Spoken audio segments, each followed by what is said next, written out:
Okay, the drawer box bottom material is also another hidden attribute that you have the ability to either hide or show.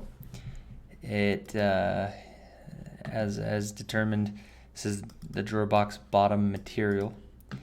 Now the values here are important to understand only in the aspect of inventory and which material it's going to use. So if you navigate to the parts and you scroll down to any of the drawer box parts and you go to their supplies, if you look at the supply formulas, it's asking if the drawer box material type is equal to 1.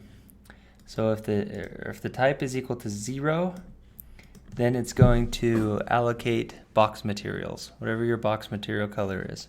It's going to use those fields, those formulas.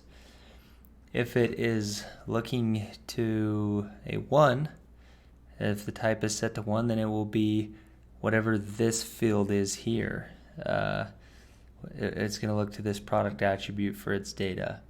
Then it will use either the cost per square foot, waste yield, weight, thickness, margin for, if you're doing cost plus, that will become essential.